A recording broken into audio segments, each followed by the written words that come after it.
Hi guys, today we are joined by a special guest. Boom! Whoa! Wow, it's K from Asian Boss. Nice meeting you guys. K from Asian Boss. Yep. Give me a shake, man. How are you doing? Good to see you, Good buddy. to see you. Asian Boss is a YouTube channel with currently over 290,000 subscribers. The guys that run this channel, Steve and Kay, took it upon themselves to pursue their mission to get young Asian people to speak up and share their honest perspectives and to bridge the cultural gap between the East and the West. It took them over 3 years to get to this point, but their hard work and dedication has paid off as their videos have reached and impacted millions of people. Today, I had the opportunity to meet Kay, one of the founders of the Asian Boss YouTube channel, to see if he can share any key insights to help other young, ambitious people with big dreams and goals. So, what are we doing today, Kay? Okay, so today I'm going to be answering some of the questions that you viewers might have, and hopefully I can add some value. Some good added value. All right, let's go. So, can you tell me a bit about yourself to those viewers that do not know who you are? Sure.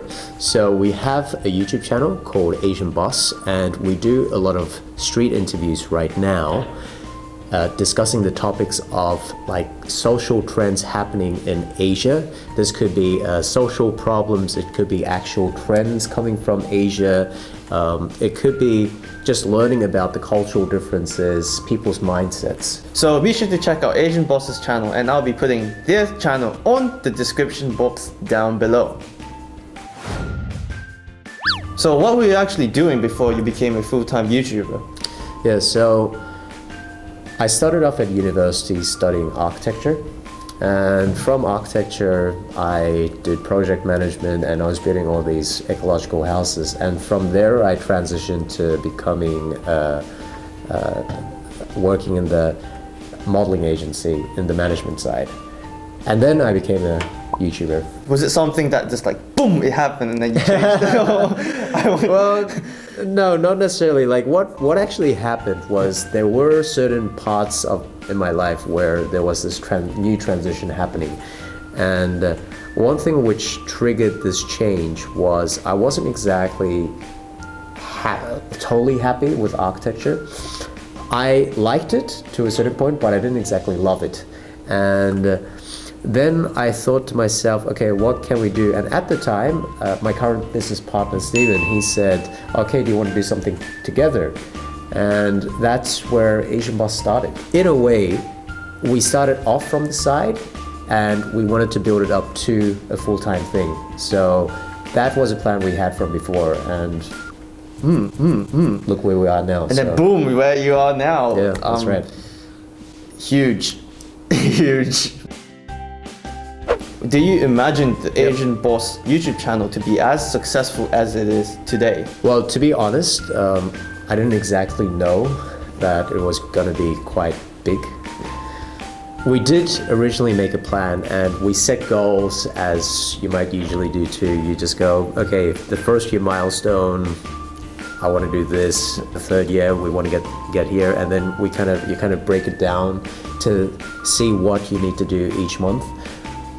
However, one thing which I didn't anticipate was that our YouTube channel actually grew more than the actual milestone set, so which was really surprising. And I think that's where we almost had this realization where, oh my god, you know, YouTube is something which is really, really fascinating and interesting, and we should do more of it. This is a bit unrelated, but you had like actually like a piece of paper and then you just like wrote down like, okay, exactly. Okay, so you might have like a year plan, and from this year plan you break it down to, let's say, 3 months in 90 days, okay? And then from 90 days you break it down to like a month, and then the month you break it down to a week, and then what you realize is, okay, weekly basis you need to do so much work, and you in order to get that week's work done, you need to take action every day, so you need a plan every day so you can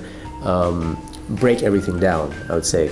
And once you break everything down, it's so much easier to take action because you know what you're doing. Right. It's not like you have this vague goal and you're just kind of getting there, you know, in a sense.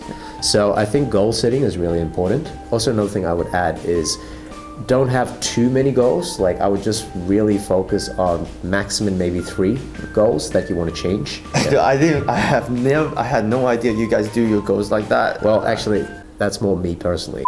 Wow. Well, anyways, that's some advice you guys can take. Even I am taking this. I think I can take this advice Kay has given me. So, can you tell me a bit more about the transition point from being just YouTube channel to being a full-time business? Sure.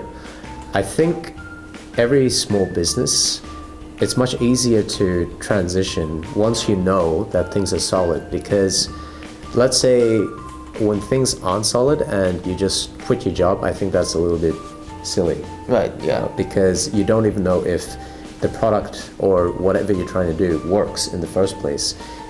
So until you reach one of these milestones where you actually see potential for real growth itself, I don't think you should quit. Right. Because you need to make ends meet, and that's one of the most important things, right? Because otherwise you can't survive. I think it was the point where we had about 50,000 subscribers. We realized, you know what, we can use our savings and also make some money from YouTube itself that we can possibly go full-time, and that's when we made that transition. So we were working full-time first, and then we did Asian Boss for the Saturday and Sunday. Yeah. So it's pretty much a 7-day job at that stage. So we would think of the ideas we're going to shoot during the week at nights, and then we'll actually shoot it on the Saturday, and then we'll edit on the Sunday. Yeah. What we did was, once we realized that YouTube is going to work and we can really scale it up, then what I did was I stopped my full-time job and I started working in retail. Yep. And for retail, it was quite good because I could change my days from 4 days to 3 days to eventually 2 days. So I can just work in retail for 2 days, and then the rest of the time I'm working on Asian Boss. Oh, okay. So it was just a slow transition. Slow process. Yeah. And I think, to be honest, I do think a lot of people go through that process because although we had some money saved up, yeah, you do need some buffer and some safety net. And until you really see, let's say if you're spending $3,000 per month, until you can really see the potential of you actually gaining that money from somewhere else, I mean, you can't quit. That's true, right, yeah.